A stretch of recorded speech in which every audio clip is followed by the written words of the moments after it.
मेरे घोसी के मालिकों, जैसा कि आपको पता होगा, लगातार आप मेरे से शिकायत करते रहे कि सरकारी अस्पताल के डॉक्टर गायब रहते हैं और वहां उनके दलाल बैठे रहते हैं जो ये बताते हैं कि डॉक्टर साहब किस नर्सिंग होम में होंगे।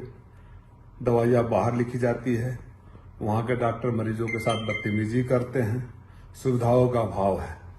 आपने ऐतिहासिक रूप से जीत दिया। आपके आदेश को मानते हुए मैं जिला अस्पताल गया, मुख्य चिकित्सक अधीक्षक के साथ मैं पूरे अस्पताल का दौरा किया। तमाम खामियां पाई गई। आपकी बातें सच साबित हुई। कई चैम्बर में डॉक्टर नहीं थे और दलाल बैठे हुए थे, जिसको मुख्य चिकित्सा अधीक्षक ने स्वयं नोट किया। कहीं मरीज जमीन पर पड़ा हुआ था। आप सब गवाह हैं उसके, मीडिया के साथी थे, अधिकारी थे, डॉक्टर थे। कहीं कोई मैं एक पढ़ा लिखा सांसद हूं, उसी के हिसाब से मैं खाली नोट कराता गया। उस आखिरी कमरे में जब हम पहुंचे तो देखे कि बाहर मरीज परेशान है, कुछ महिलाएं रो रही हैं, चिल्ला रही हैं। मैंने पूछा तो एक महिला ने बोला, गरीब महिला ने, कि 11 बजे डॉक्टर साहब आए और डांट रहे हैं। भीतर हम गए, तमाम मरीज और पत्रकार नाराज थे। मुझे लगा कि मन आक्रोश में कहीं बाहर न चला जाए।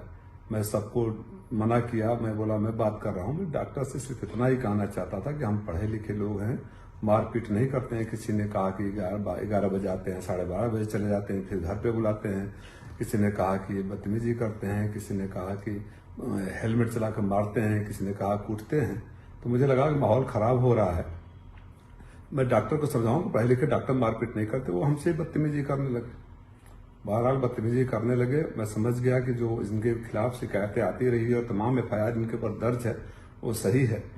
मैं चला आया। मुख्य चिकित्सक अधीक्षक महोदय, आप सबको पता है कि उन्होंने खुद इतने पीड़ा में थे, उनके व्यवहार से लगातार मना कर रहे थे कि बयान जारी करके कहा कि इस डॉक्टर की लगातार शिकायतें आ रही हैं और शासन से गुहार लगाई कि इसके खिलाफ कार्रवाई करो। नोटिस जारी किया, लेकिन जो संरक्षण देते हैं ऐसे लुटेरों को, उनको ये बर्दाश्त नहीं हुआ कि कोई आपकी आवाज पर जाकर वहां निरीक्षण करे और सुधारने का प्रयास करे, क्योंकि उनके पेट पर कहने लाग पड़ती।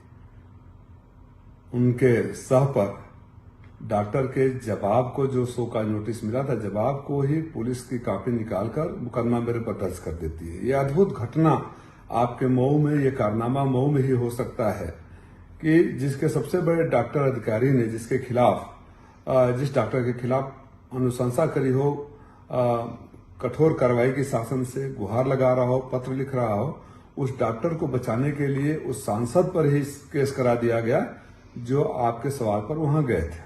मैं सिर्फ आपसे ये कहना चाहता हूं कि आपने जो सबसे बड़ा ऐतिहासिक आशीर्वाद दिया, वो मेरे लिए सबसे बड़ा हौसला है। बेदाग हूं, ये चाहे कितना कर ले, न मैं आपको लूटने दूंगा न दबने दूंगा। जो हमारे गरीब मरीजों को लूटेगा उनकी डॉक्टरी नहीं चलेगी, चाहे कितने भी मुकदमे करा लो।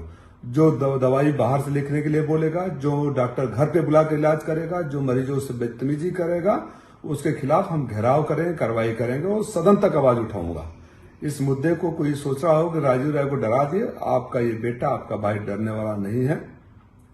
माननीय मुख्यमंत्री जी, आप स्वयं संज्ञान लीजिए, पता नहीं आपकी जानकारी में है कि नहीं है, कि आप जो दावे करते हैं, आपका सांसद जब जाता है और वो सही पाता है जो जनता शिकायतें करती है, अगर आपके संरक्षण में या आपकी जानकारी में, माननीय उप मुख्यमंत्री जी ने, जो स्वास्थ्य मंत्री भी है, तो 1 साल पहले वादा किया था कि कठोर कार्रवाई होगी।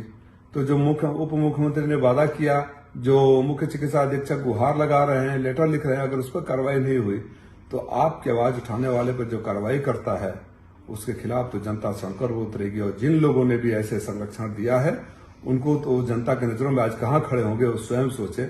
मऊ की एक और बड़ी खासियत रही है, मऊ में हम लोग किसी भी पार्टी के हो, राजनीतिक मुद्दे पर विरोध करते हैं, राजनीतिक बातें करते हैं, कभी व्यक्तिगत रूप से एक दूसरे के खिलाफ इतना निचले स्तर पर नहीं जाते हैं। जो चंद सालों में मऊ का माहौल बदला है, मैं इसको लेकर भी दुखी हूं और सौभाग्यशाली है मऊ के अभी भी बहुत सारे नेता अपनी परंपरा को कायम रखे हुए हैं। मैं उम्मीद करूंगा कि उस परंपरा को बनी रहे, क्योंकि ये ऐसे अधिकारी डॉक्टर किसी के नहीं होते हैं। जो आज खुश हो रहे होंगे कि राजीव राय के साथ बदतमीजी किया, उनको याद रखना चाहिए कि इस डॉक्टर ने सैकड़ों मरीजों के साथ बदतमीजी किया है, कई आपराधिक केस है, भारतीय जनता पार्टी के नेताओं के साथ बदतमीजी किया है, और तो पत्रकारों को हेलमेट चला के मारा है, मोबाइल छीन लिया है। ऐसे छिनैती, डकैती और मारपीट करने वाले डॉक्टर, जिसके ऊपर कई आपराधिक मुकदमे दर्ज हैं, उसको बचाने के प्रयास करने वाले कितने बड़े महापुरुष होंगे, ये मैं घोसी के मालिकों के ऊपर छोड़ता हूं। हौसला रखिए, मैं आपके साथ हूं। आज जहां भी आपका अपमान होगा, शोषण होगा, दबाया जाएगा, लूटा जाएगा, सांसद नहीं भाई और बेटा बनकर खड़ा रहूंगा। जय समाजवाद।